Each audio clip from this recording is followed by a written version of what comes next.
T.D. Jakes, once hailed as America's preacher, built an empire that seemed untouchable. The Potter's House, a $45 million sanctuary in Dallas, rose like a modern cathedral, spanning 191,000 square feet and seating 7,600 worshippers. Designed by HKS architects, it was meant to cradle not just a congregation, but a movement. At its peak, 23,000 voices filled the pews each week. Time magazine put Jakes on its cover in 2001, while presidents, celebrities, and cultural icons sought his counsel. His charisma and reach made him a symbol of hope and spiritual influence across the nation. The rise of a megachurch. Every Sunday, 3 services filled the sanctuary with energy and devotion. The Potter's House wasn't just a church, it was a statement of permanence, a monument designed to signal that its leader and mission were built to last. Crowds waited hours to enter, drawn to the promise of inspiration and belonging. Jakes's sermons captured the imagination, while his influence extended far beyond the pulpit.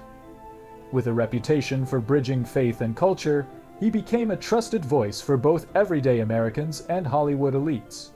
His rise represented the potential of faith intertwined with ambition. Building a business empire. Behind the pulpit, Jakes expanded his reach into business. The T.D. Jakes Group stretched into film production, music publishing, conferences, and real estate. Movies, books, and global events transformed the ministry into a diversified holding company. Each venture generated revenue far beyond the weekly offering plate, blending faith with enterprise. This strategy made Jakes an innovator among pastors, merging spiritual leadership with corporate savvy. Yet the empire relied entirely on his spotless public image. Every contract, partnership, and dollar depended on trust in the man at the helm, making reputation the foundation of an intricate religious business structure. Wealth, lifestyle, and public perception. The success of Jakes's ventures translated into personal wealth. In 2004, he and his wife purchased a 7.5-acre Fort Worth estate, including a 19,000-square-foot mansion, guest houses, and a pool. The property's value has since exceeded $6 million. Luxury cars, tailored suits, and a lifestyle akin to a corporate CEO became part of his public persona. While he insisted his wealth came from business and not donations, critics scrutinized the line between ministry and personal gain. His visibility, once an asset, would later become a vulnerability as social media amplified scrutiny and speculation about every move he made. The fragile foundation of fame. The church's empire depended on the infallibility of its leader. Even a minor scandal could threaten everything. In November 2022, Jakes appeared at a celebrity party with Sean Combs, a seemingly harmless social event. Yet a year later, when allegations emerged against Combs, Jakes's presence at the party was taken out of context and circulated online. A casual photograph became fodder for speculation, highlighting how quickly fame could turn into vulnerability. In the digital age, reputation is fragile, and online amplification can distort reality. Rumors, fake videos, and doctored content quickly spread, threatening to destabilize even the most carefully managed public figures. The digital storm. By December 2023, Jakes's name became a trending topic. Social media fueled false narratives, splicing his image and voice into scenes designed for outrage. Platforms like YouTube amplified sensational content, garnering millions of views globally. Researchers noted the speed at which misinformation could escalate, showing how digital networks blur truth and rumor. Even with no evidence against him, the perception of guilt spread widely. Jakes addressed the crisis directly in a Christmas Eve sermon, emphasizing that he had nothing to repent for.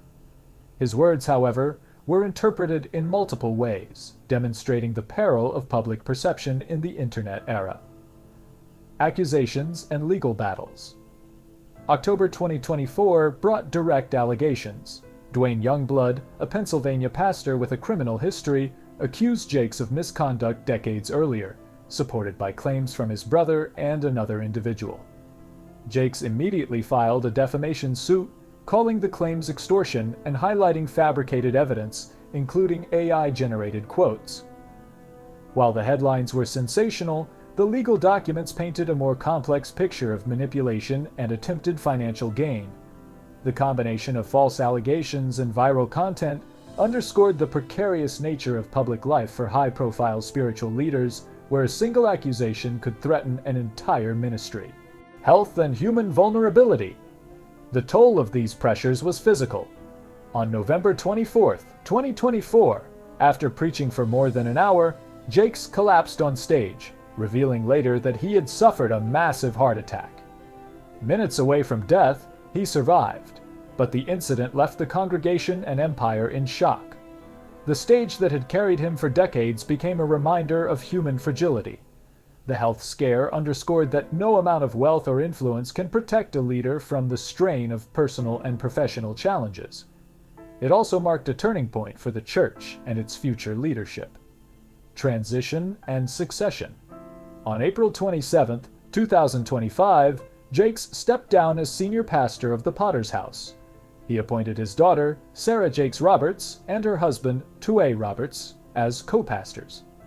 The transition was emotional, signaling a generational shift while preserving family legacy. Yet the congregation had shrunk, from 17,000 weekly attendees to just 12,000. The decline mirrored trends nationwide, reflecting broader challenges for churches built around charismatic leaders. Succession planning proved critical for sustaining influence, as dynastic models often face instability when the founder's presence is no longer central. The broader decline of church empires. The struggles of the Potter's House are not isolated. Across the U.S., churches built on celebrity and brand are facing declining attendance. Pew and Barner surveys show 1 in 3 practicing Christians have stopped attending services, and overall membership has fallen below 50% for the first time. High-profile ministries like Hillsong and Mars Hill illustrate the fragility of empires built on a single individual. Experts warn that when faith becomes a brand and ministry a dynasty, the foundation is brittle.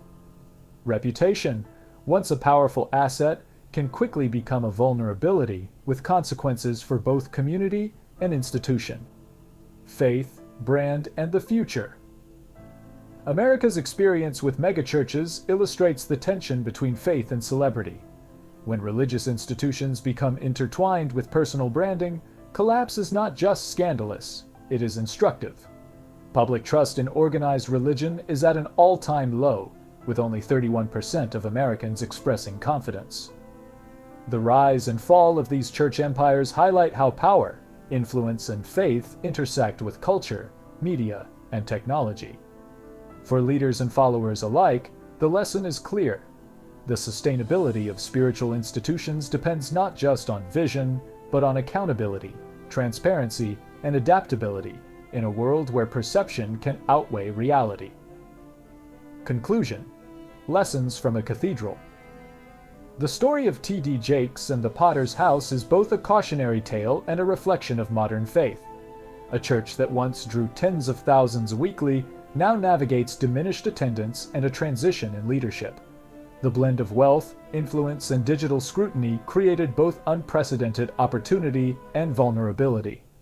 As dynastic churches confront the realities of succession, media, and cultural shifts, the future of American religious empires depends on more than a single personality. Trust, resilience, and adaptability may determine which institutions endure, and which fall when the spotlight fades.